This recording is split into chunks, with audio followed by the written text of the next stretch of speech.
Halo, jumpa lagi pemirsa di channel saya. Kali ini saya akan berbagi pengalaman saat mengalami putus timing belt pada mobil Pajero Exit tahun 2010. Meskipun terjadi pada mobil Pajero, tetapi pengalaman saya ini bisa jadi pengalaman berharga untuk kita semua. Walaupun dengan mobil merek berbeda, akan tetapi masih sama-sama menggunakan timing belt. Karena prinsip kerja mesin yang menggunakan timing belt hampir sama baik itu mesin bensin ataupun mesin diesel. Sehingga kita bisa mencegah kejadian yang serupa dan menghindari pengeluaran biaya sampai puluhan juta rupiah. Hanya gara-gara seutas tali karet ini. Kalau kita bicara tentang kelebihan, Pajero Sport lama ini tentu lumayan banyak kelebihannya. Terbukti mobil ini masih banyak penggemar fanatiknya.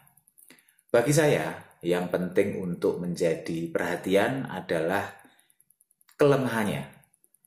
Pada Pajero ini kelemahannya adalah masih menggunakan timing belt. Kenapa itu paling penting? Karena jika terjadi putus pada timing belt ini, kita bisa sangat kerepotan. Karena mobil bisa tiba-tiba mogok tanpa ada tanda-tanda atau gejala. Mungkin kalau kerusakan lain kita masih bisa merasakan gejalanya. Gejala awal gitu kita masih bisa merasakan. Kalau sudah mogok, bayangkan masalah yang bakal timbul. Mulai dari mogok di keramaian atau malah mogok di tempat yang sepi. Pasti sama-sama merepotkan. Saat itu, saya sedang berkendara di jalan tol, kecepatan kurang lebih 80 km. Tiba-tiba lampu indikator cek engine menyala dan mobil langsung mogok. Untung saja kondisi jalan tol saat itu sedang sepi dan mobil masih mempunyai sisa kecepatan hingga bisa menepi tanpa tergesa-gesa. Saya coba starter, bunyi mesin terdengar aneh dan tidak mau hidup. Lantas saya cek menggunakan scan OBD2. Terlihat hasilnya seperti ini ya. Pembacaan dari alat scan tersebut adalah terjadi masalah pada timing belt, yang artinya kemungkinan besar mengalami putus. Saat itu saya agak kurang percaya ya bahwa itu adalah timing beltnya yang putus.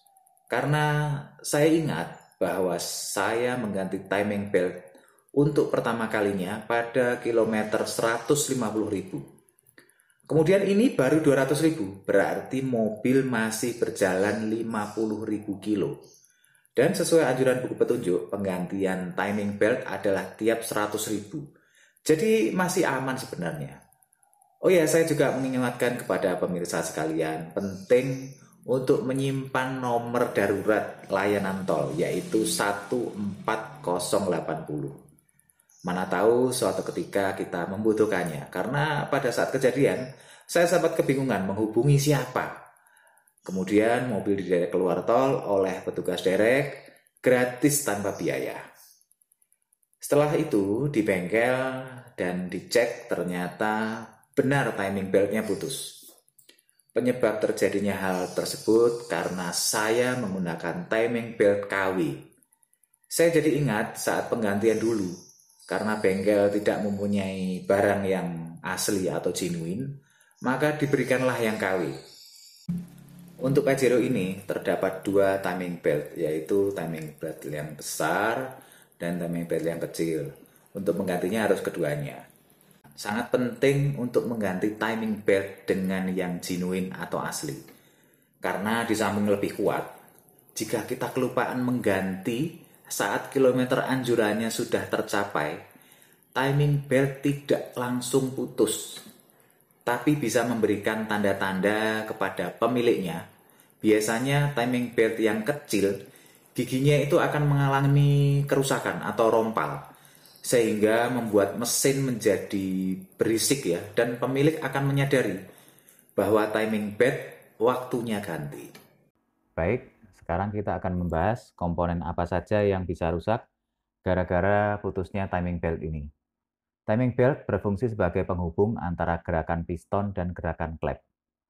Maka, jika timing belt tersebut putus, gerakan antara piston dan klep menjadi tidak sinkron. Akibatnya, klep tertabrak oleh piston. Selanjutnya, klep akan terdorong ke atas menghantam penekannya, yaitu pelatuk atau rocker arm. Hal ini mengakibatkan pelatuk patah, sedangkan klep biasanya bengkok. Ada 16 pelatuk pada mesin, bisa-bisa seluruhnya patah, mengingat pada saat timing belt putus, poros penghubung pelatuk tidak bisa langsung berhenti.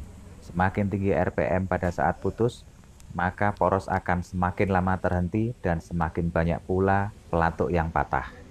Pada mobil saya, klep yang harus ganti ternyata cuma satu. Ini terlihat pada saat diskur klepnya, ini ada satu sisi yang kasar ya, tidak bisa halus, itu menandakan bahwa klepnya sudah bengkok. Dan untuk pelatuknya sendiri saya harus mengganti 11 pelatuk. Kemudian komponen tersebut saya belikan yang orisinil tapi bekas, yang saya dapatkan dari bongkaran mesin-mesin Singapuran ya.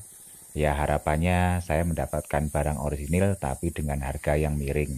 Untuk pemirsa yang baru saja membeli Pajero bekas, saya sarankan untuk segera mengganti Pajeronya dengan timing belt yang asli. Karena kita tidak tahu apakah pemilik lama menggunakan timing belt yang asli atau tidak.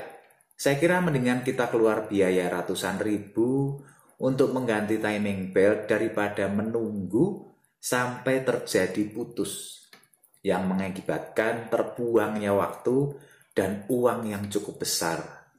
Saat itu saya keluar biaya hingga 10 juta rupiah dan waktu pengerjaan di bengkel hingga hampir 3 minggu. Karena antri dan pengerjaannya kalau sudah turun mesin itu sangat lama. Banyak yang bilang 10 juta masih murah, karena ada juga yang habis sampai berlipat-lipat kali. Demikian pengalaman dari saya, semoga bisa bermanfaat untuk pemirsa sekalian. Sampai jumpa.